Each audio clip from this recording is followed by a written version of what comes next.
मेरी ये वीडियो मेरे उस्ताद मोहम्मद अली मिर्ज़ा और सालुद्दीन साहब के लिए and I religiously follow them, completely endorse them, पर again I am so very surprise. ये दोनों इतने रिलेट करते हैं एक दूसरे के साथ टू ईच अदर, जिस तरह से इनके थॉट प्रोसेसेस हैं और इनसे हम सब लोगों ने बहुत कुछ सीखा।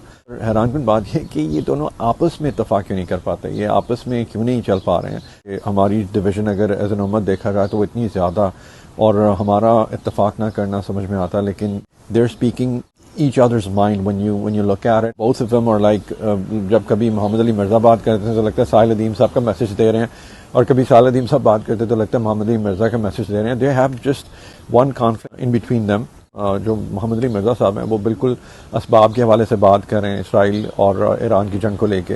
वो कहते हैं जिसमें जो कुरान की प्रीचिंग है, स्कूल ऑफ थॉट कुरान ही से हमें मिलता है कि टायर कैमल, तो मोहम्मद अली मिर्ज़ा साहब कहते हैं कि जी अपना ऊँट बांधें और उसके बाद असबाब, क्योंकि दुनिया असबाब से जुड़ी हुई है, अपने आयरन डोम कंप्लीट स्ट्रॉन्ग करें, उसके बाद आप आगे चलें।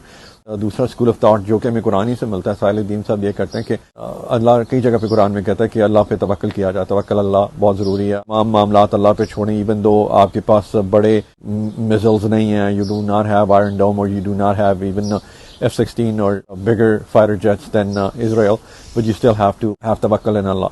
तो इन दोनों के इस थॉट प्रोसेस के ऊपर बिटवीन देखा जाए दोनों स्कूल ऑफ थॉट कुरानी से मिलते हैं हमें, लेकिन प्रॉब्लम ये है कि इनके अंदर कंसेंसस आप क्यों नहीं कर पा रहे हैं, साहिल भाई और मोहम्मद अली मिर्ज़ा भाई।